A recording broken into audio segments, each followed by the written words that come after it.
NIM 253141091 dari Universitas Islam Negeri Raden Mas Said Surakarta.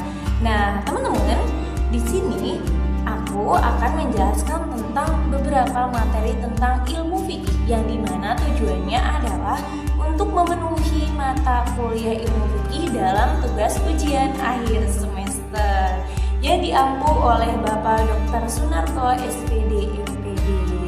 Nah, oke teman-teman, tanpa berlama-lama lagi kita kupas tuntas nih sebenarnya apa sih materi yang akan saya sampaikan dan apa sih benefitnya untuk kita semua. Teman-teman, sekarang kita bahas materi yang pertama.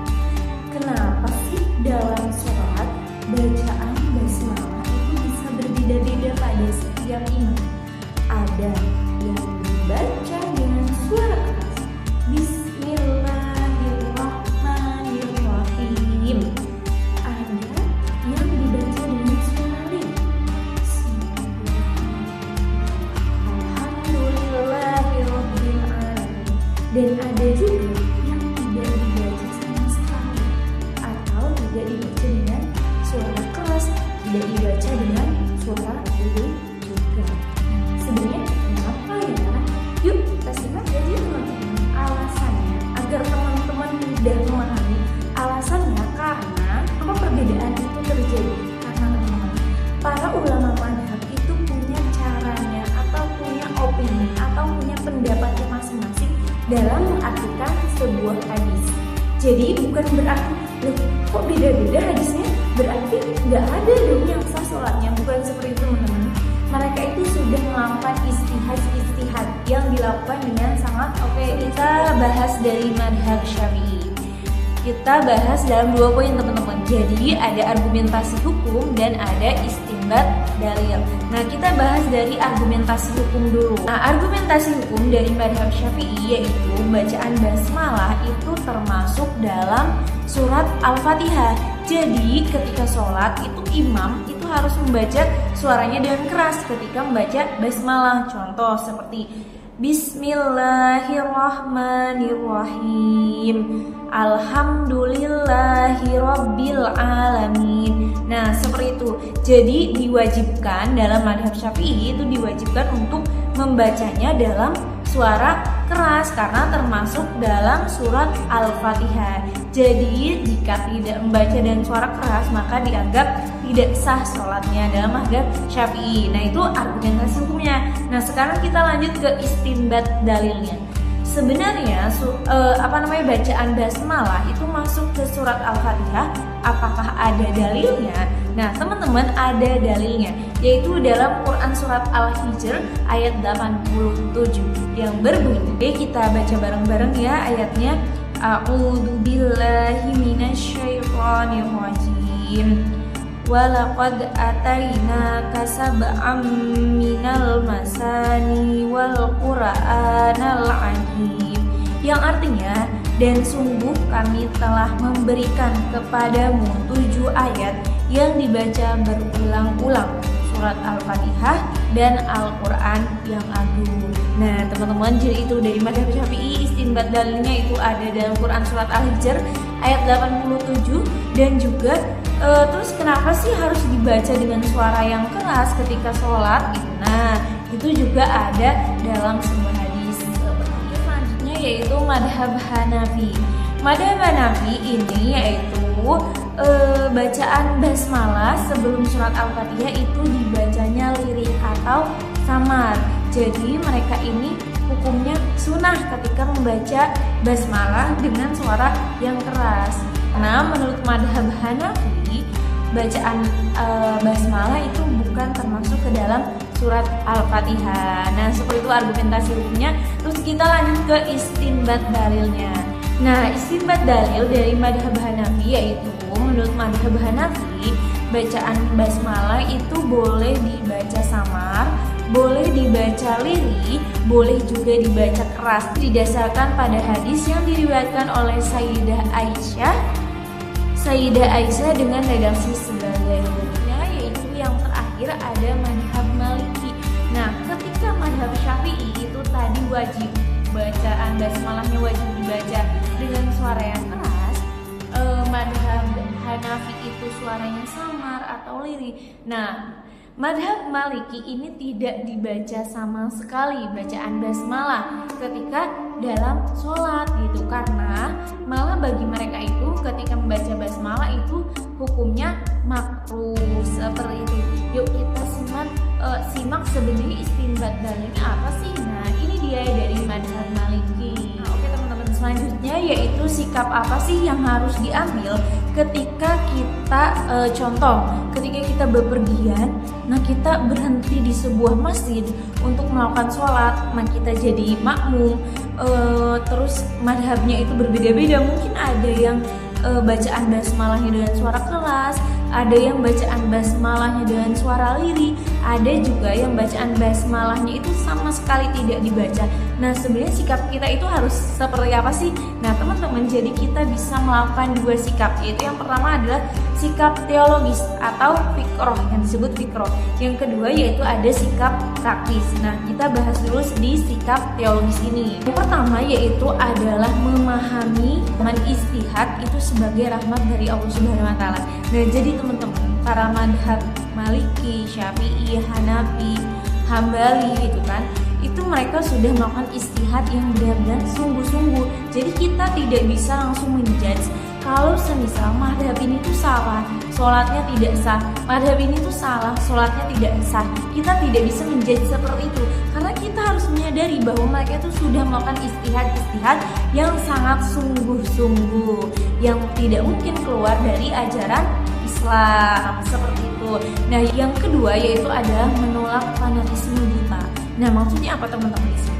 Menolak fanatisme adalah seperti yang sudah dijelaskan tadi, kita tidak boleh menyalah-nyalahkan madhab lain ya. Semisal kita bermadhab Syafi'i, kita menyalahkan madhab Hanafi, madhab Maliki, madhab Hambali. Kita tidak boleh seperti itu, karena selagi mereka berpatokan dengan dalil-dalil yang ada, dengan hadis-hadis yang kuat, berarti mereka sudah sangat sangat sesuai dengan ajaran agama Islam seperti itu. Cuman melalui proses atau melalui keadaan mereka yang berbeda-beda seperti itu. Nah terus selanjutnya yaitu kita masuk ke sikap praktis. Nah itu kan tadi sifat teologisnya ya, ketika kita mengalami kejadian seperti itu gitu ya. Habis itu yang kedua ini ada sikap praktisnya. Oke, sikap praktisnya yaitu ada yang pertama yaitu keabsahan sholat berjamaah lintas madhab. Nah maksudnya di sini teman-teman yaitu walaupun mungkin teman-teman ketika menjadi seorang makmum, teman-teman bermadhab Hanafi, tapi imam yang di depan itu bermadhab Syafi'i, sholat teman-teman itu tetap sah walaupun memang teman-teman berkeyakinan basmalahnya tidak dibaca keras gitu, seperti itu. Nah habis itu yang kedua ada kompromi fikih demi menghindari fitnah. Nah setelah itu yaitu ada solusi praktis bacaan makmum. Jadi ketika teman-teman menjadi makmum dalam satu jamaah, imamnya semisal Syafi'i, teman-teman Hanafi, dan imamnya mengeraskan suara, kan tetap dinilai sah ya teman-teman. Jadi teman-teman bisa melirihkan suaranya, melirihkan bacaan basmalahnya seperti itu gitu ya. Jadi demi menghindari fitnah juga, teman-teman bisa mensiasatinya bacaannya. Nah, baik teman-teman, sekarang kita masuk ke urusan fardu kifayah, yaitu tentang memandikan jenazah, dan juga sebenarnya kain kafan untuk perempuan itu berapa sih dan untuk laki-laki itu berapa. Yuk kita simak penjelasannya. Nah teman-teman, untuk memandikan jenazah di sini saya menjadi dua bagian. Yang pertama yaitu aturan jenis kelamin, yang kedua yaitu aturan kekerabatan atau amanah. Nah dalam memandikan jenazah teman-teman, kalau kita lihat dari poin pertama yaitu aturan jenis kelamin, kita pasti sudah tahu kalau jenazah laki-laki itu dimandikan oleh laki-laki juga, dan jenazah perempuan itu dimandikan juga oleh perempuan. Kecuali, nah di sini ada pengecualian teman-teman, kecuali jika mereka itu pasangan hidup. Contoh, jenazah suami bisa dimandikan oleh istrinya, begitupun pula jenazah istrinya yang bisa dimandikan oleh suaminya. Seperti itu ya teman-teman. Oke, lanjut kita ke poin kedua, yaitu aturan kekerabatan dan amanah. Nah, maksudnya apa sih di sini? Nah, di sini adalah dekat yang punya hubungan mahram, tapi dia juga bisa menjaga rahasia si jenazah. Ketika dimandikan, dia tidak menyebarkan aib tubuhnya si jenazah, tapi dia bisa menjaga rahasianya. Jadi selain aturan jenis kelamin, juga ada aturan kekerabatan dan bisa menjaga rahasianya. Seperti itu teman-teman. Oke, kita lanjut ke aturan kain kafan. Berapa helai kain kafan untuk jenazah laki-laki dan berapa helai kain kafan untuk jenazah perempuan. Nah teman-teman, jenazah laki-laki itu hanya 3 lapis kain kafan. Jenazah perempuan itu 5 helai kain kafan. Nah, sebenarnya alasannya apa sih kok bisa laki-laki dan perempuan berbeda helainya? Kenapa nggak sama aja? Kenapa nggak 5 sama-sama 5? Kenapa nggak sama-sama 3 gitu ya? Yuk kita bahas. Nih, jadi gini teman-teman, alasannya itu simpel teman-teman, tapi sangat mulia sekali. Secara kodrat batasan aurat perempuan itu lebih luas. Nah, penambahan jadi 5 lapis ini untuk perempuan fungsinya adalah untuk menutup, melindungi, dan menyamarkan lekuk tubuh jenazah perempuan secara maksimal demi menjaga kehormatannya sampai masuk liang lahat. Masya Allah, tabarakallah teman-teman. Nah, itu alasannya kenapa jenazah perempuan itu lebih banyak helai kain kafannya dibandingkan yang laki-laki. Baik, sekarang kita lanjut ke materi tentang zakat mal dan profesi. Nah teman-teman, sebenarnya zakat mal itu apa sih? Kenapa zakat mal itu harus sesuai dengan profesi? Gimana sih hitungannya gitu ya? Seperti itu ya teman-teman. Nah, saya bagi menjadi 4 indikator. Yang pertama yaitu ada al-milqah al-tamah, yaitu harta milik penuh. Nah, maksudnya saya langsung jelaskan aja. Nah, maksudnya harta milik penuh itu apa sih? Nah, teman-teman, harta milik penuh adalah hartanya itu harus milik sah dari hasil yang halal. Dalam zakat profesi, ini bisa berupa al-amal, yaitu gaji rutin bulanan, atau mihan al-hurroh, yaitu penghasilan dari kerja lepas atau wirausaha. Nah, selanjutnya itu ada an-nama. An-nama itu artinya berkembang. Nah, maksudnya yaitu hartanya punya sifat berkembang atau mendatangkan nilai tambah ekonomi. Jadi semisal pengusaha itu hartanya itu banyak keuntungannya. Nah, seperti itu. Ini maksudnya ke an-nama, yaitu berkembang. Nah, disinilah fungsi zakat membersihkan sekaligus menumbuhkan berkah harta kita untuk menolong sesama.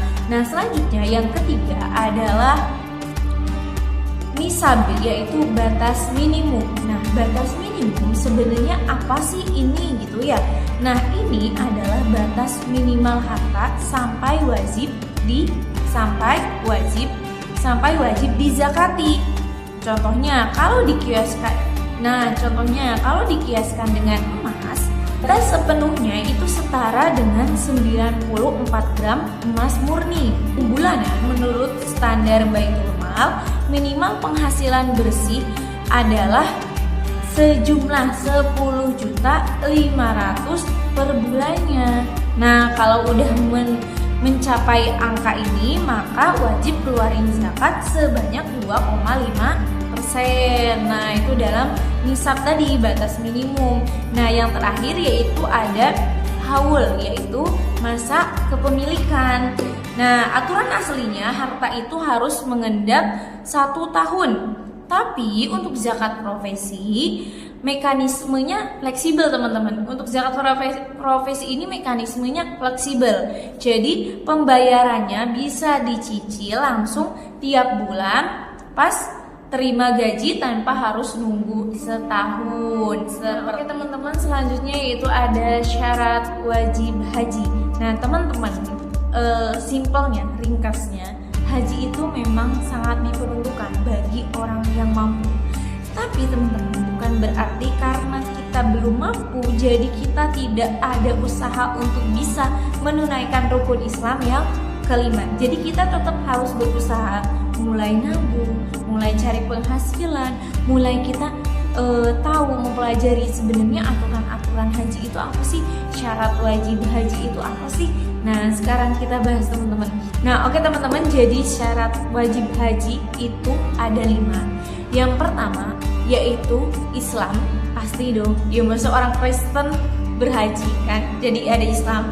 Yang kedua yaitu ada balik itu dewasa. Yang ketiga yaitu ada sehat fisik, jasmani, rohani. Yang keempat yaitu ada merdeka. Dan yang terakhir yaitu ada istiqoah atau mampu.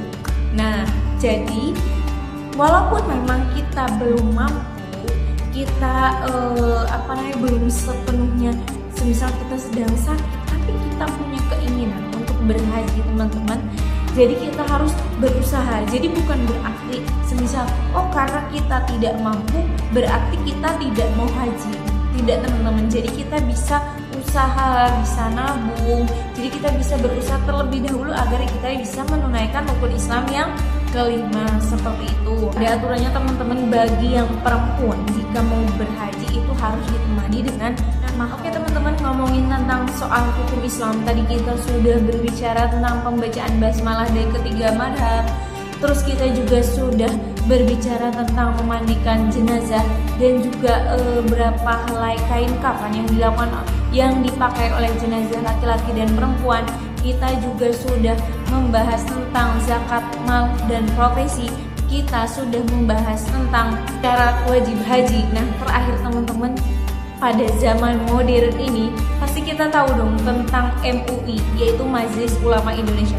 Pasti teman-teman juga penasaran nih, sebenarnya gimana sih caranya mereka itu dalam menetapkan sebuah hukum gitu ya, sebuah hukum Islam gitu. Nah di zaman modern ini kan itu banyak masalah baru yang gak ada di zaman Nabi dulu. Jadi semisal di zaman Nabi dulu itu tidak ada masalah bullying di komentar. Sekarang karena sudah zaman perkembangan teknologi itu banyak terjadi bullying. Nah sebenarnya gimana sih cara MUI ini dalam menyelesaikan masalah tersebut? Nah dari sinilah teman-teman Komisi Fatwa MUI bekerja lewat ijtihad kolektif. Mereka pakai 3 metode teman-teman. Nah metode tarjih ini teman-teman, Majelis Ulama Indonesia ini dalam menentukan sebuah hukum, yang pertama yaitu mereka itu menggunakan metode tarjih. Nah metode tarjih ini teman-teman yaitu simpelnya gini teman-teman, kalau ada perbedaan pendapat mereka cari dalil yang paling kuat lalu mereka memilihnya.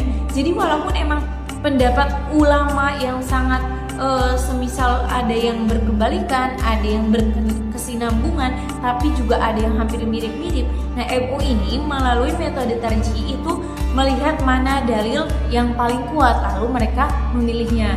Nah yang kedua yaitu teman-teman ada metode ilhaqi. Nah metode ilhaqi di sini adalah kalau masalahnya hampir sama atau mirip-mirip seperti zaman Nabi dulu, mereka langsung samain status hukumnya berdasarkan kitab-kitab klasik. Yang terakhir yaitu ada metode ijtihad insyai. Nah di sini yaitu simpelnya gini teman-teman, kalau masalahnya itu gak ada pendananannya, mereka gali hukumnya dari awal pakai penalaran bahasa, bisa menggunakan kias, analogi atau asas, yaitu manfaatnya apa, mudaratnya apa. Menariknya teman-teman, status hukum fatwa MUI di Indonesia yaitu secara hukum tata negara, fatwa MUI itu sifatnya goiru ilzam, alias tidak memaksa secara hukum,